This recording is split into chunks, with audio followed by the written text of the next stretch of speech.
Hey there, Luke.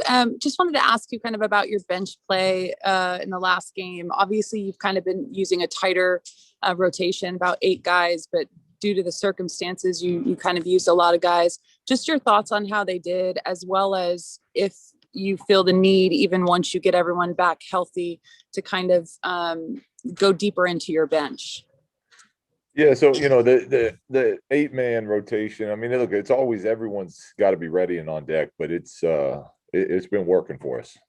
So we know that it's going to be a long season, and we're going to need everybody. So we're gonna we'll look to get different people in there when we can. You know, with last game and the injuries we had, that was, we saw it. And I thought those guys did a great job. I thought guys that hadn't been playing came in and showed that they've done a nice job of staying ready, which is what we need from people. And really, that the second unit is the group that kind of gave us any life in that last game. So we got some good play out of out of guys. But as a team, we gotta be much better than we played last game. James, yeah. Hey, Luke, how are you? Good, James. You? Good. Hey, where are we at with De'Aaron and with Marvin? What are the chances that either or both one play tonight? Yeah. So I mean, they're both feeling better today, and I'm just waiting to get the word from the training staff. And look, if they're available, they'll play and they will start. So I'm just waiting to either plug them in or not, and move forward with it from there. All right, go to Marshall Harris. Hey, Luke, just having 48 hours to kind of get things back where you want them to be. What's that process been like, and how confident are you that your guys will bounce back tonight?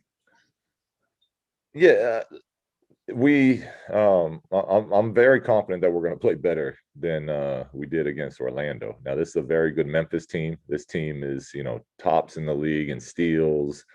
So that's something we struggled with all season is taking care of the ball. So for me, like, that's priority number one is how well are we going to take care of the ball tonight against a team that's very good at forcing turnovers.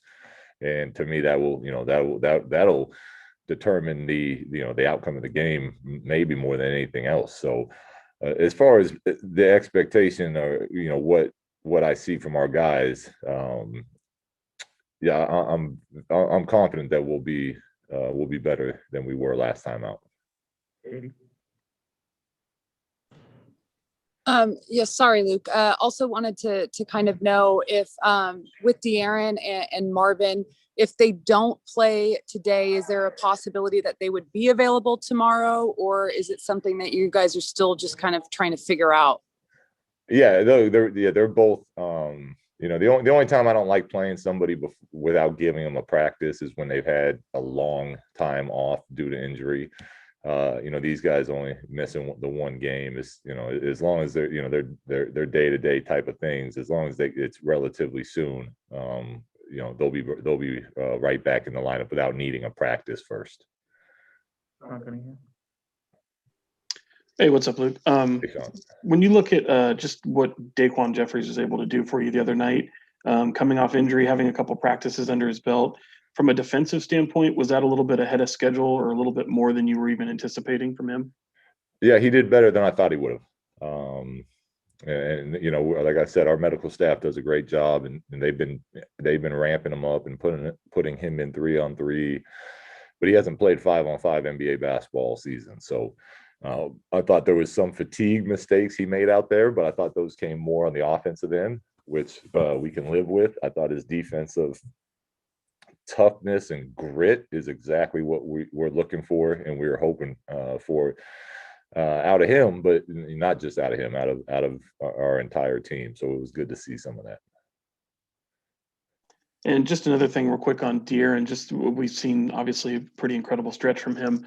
I'm just wondering if the way you look at his offensive output, if you almost look at him as needing to have one of those, maybe not a 30-point game, but at least one of those 20-point game for consistent success from you guys.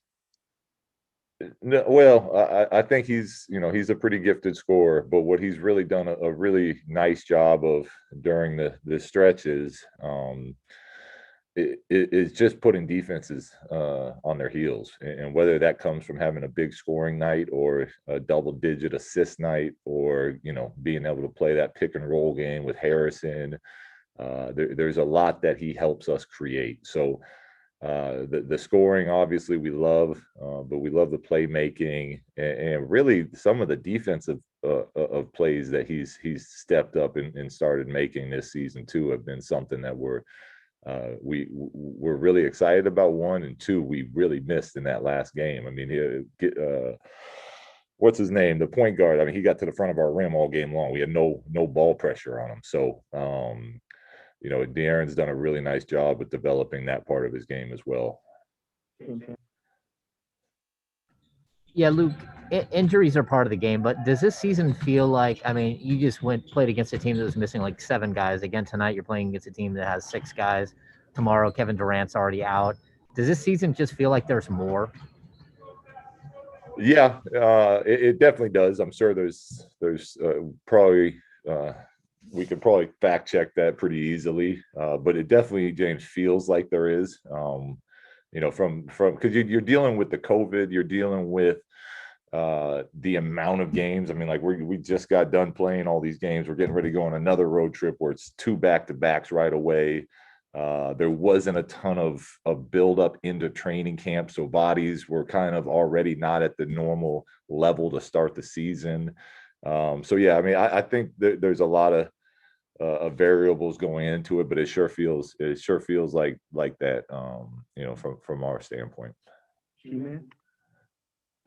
Luke, you've had a run of big men here with the Joker and with Embiid and Vucevic, and now you get Valanciunas tonight. What kind of challenges does Valanciunas create for your team?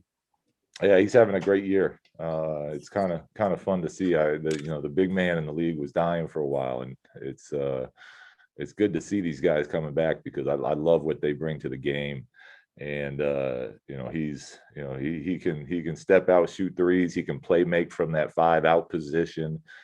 He's a load to handle on the glass. He gets deep, he seals. He's got that right hand, that soft touch with the right hand. So he's a very gifted player that is, that really helps get this Memphis team playing at a level consistently night in and night out. So yeah, we got our hands full again. Just a couple more, Jason Anderson. Hi, Luke. How are you doing today, sir? Good, Jason. Good. I'm just curious, as you guys have cleaned things up over the last, few weeks, is there somebody who's contributing in an area that has really helped, that has kind of gone under the radar a little bit? Any unsung heroes on this team right now? Not from our standpoint, because to me it's been everyone. I don't know what the rest of the world is seeing, but from what we see and watching, all the film we do and being around these guys every day, the success, we're not having any of it without any of these guys. So we value everything they're doing. Harrison's having an unbelievable year. Marvin's continuing to make big progress as a player. Rashawn's having a heck of a year. De'Aaron's making big jumps. Tyrese is. So, I could go down the line with the guys who have been playing, and they're all contributing. And we've needed all of it. So, yeah, I mean, not from our standpoint. I'm sure from others possibly, though. I will end with Mark Jones. Hey, Luke, Mark here. Just as far as John Morant is concerned, what are the 1 or 2 things that concern you with him at the defensive end when he's got the ball? What do you want to do well tonight? Well, we have to understand when, he's an incredible facilitator for this team. And we have to understand when we want to guard him with the, pick and rolls with those 2 people as much as possible. So we have to do a good job at understanding when we're coming to help and when we got to stay home on shooters, because they got shooters everywhere, and he'll find them all game long. And then transition, we got to do our best to, one, go back to taking care of the ball, because live ball turnovers is not much we're going to be able to do. But then also just our normal transition defense, we got to be ready to wall up to him and keep him out of that type of game as much as possible.